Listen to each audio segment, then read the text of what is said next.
Hey, what is up, everybody? This is Stevie Breach coming to you here today. I just got off of work. Day kind of sucked.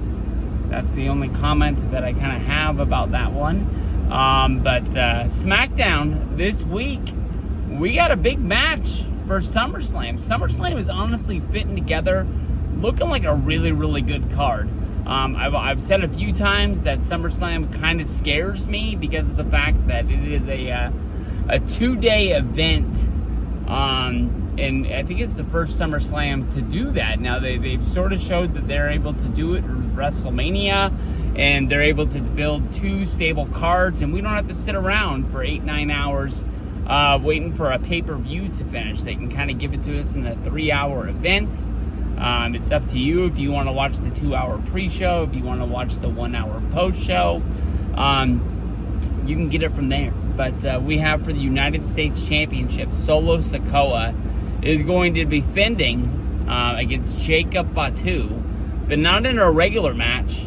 We basically saw with Solo stealing the United States Championship match at Night of Champions by just having strength and numbers. He's having 3 guys on the outside. Jacob Fatu is kind of like the one-man warrior, standing all by himself. I'm sure that if he wanted to recruit some of his family, maybe, a Jimmy Uso, a Jey Uso, maybe even Roman Reigns would want to be standing tall with him. But there's a lot of news about Jacob Fatu looks like he might be somebody that WWE is trying to put a lot of stock behind and really push to like being a top star in the foreseeable future, saying that like Jacob Fatu as well as like Rhea Ripley are the stars that they can see themselves building around in the future, being like the forefront main event guys, knowing that they have a future in this company. They're not going through the performance center looking for the next big star. They kind of feel like they're kind of sitting pretty right now. They're always going to be building, but they're not desperate, I guess is the way to say.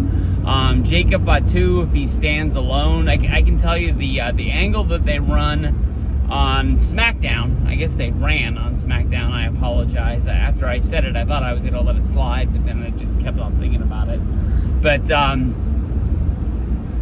with the cops, with them trying to get Jacob Fatu arrested, kind of using his record against him, and then having it turn around and bite Solo Sikoa in the butt. It did remind me a lot of Vince McMahon as well as Stone Cold Steve Austin back in the good old days when Vince was always trying to get Stone Cold arrested. I believe it was in the Garden, it's when the cops came in and cuffed him. Dragged him all the way out. I can remember the other time when Stone Cold Steve Austin was sitting down in his truck waiting to get a hold of Vince McMahon, and Vince was doing everything he could to make sure that Stone Cold didn't come into the arena, for Stone Cold to drag Vince to the middle of the ring, tell him he was going to shoot him in the head, sitting there holding the gun. Vince made a promise to the USA Network there would be no more guns in wrestling after the Brian Pillman, Stone Cold Steve Austin incident. And the same exact guy, that was in the last gun angle, is holding a gun up to Vince's head, and then he pulls the trigger, and out comes the bang thing, and it was like a Tweety and Sylvester kind of like cartoony gimmick there. But Jacob Fatu is one bad mother.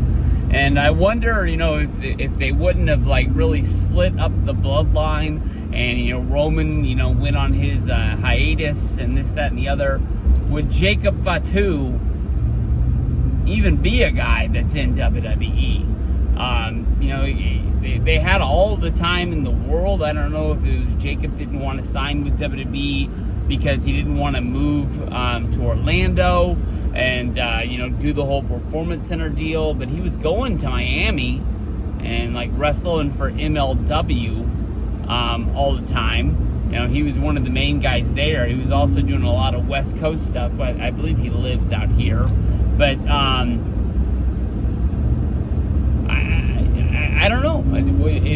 Was Jacob Fatu somebody that was on their radar that they wanted to sign, or they brought in just to kind of be the muscle for the Bloodline group, and then they kind of thought that when the storyline was over, he would just kind of fade away. And now here they are saying that they want to, put this guy up in bright lights. Solo Sikoa, he's got Tongaleo, he's got the Hikaleo, and then he's got the what the heck is that guy's name? It's JC Manu.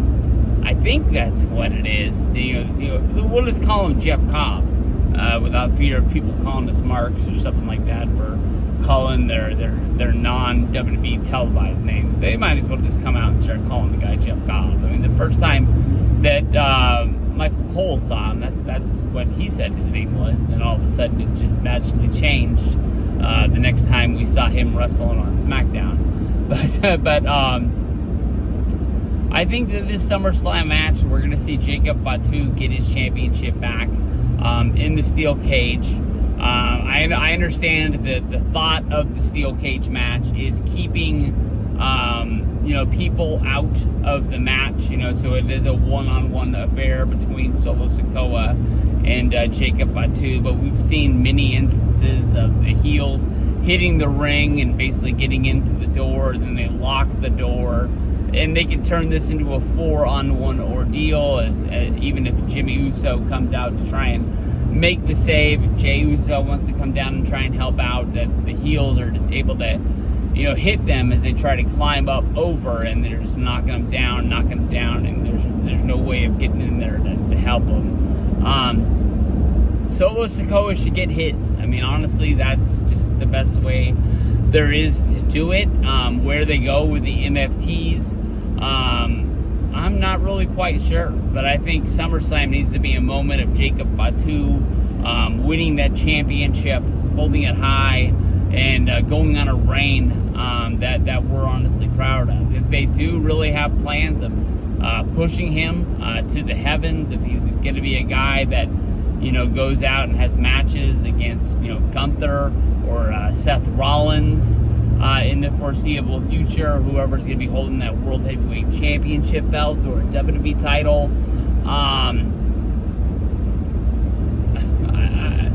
I don't know. I mean, maybe that's one reason why you have him lose this match and then just leave the United States title in the dust. But if I had bettor's money and I was throwing it down on a wrestling bet, I honestly think Jacob Fatu's winning this belt. I think he's winning this match, and it's off to the races from here. Fatu for the win.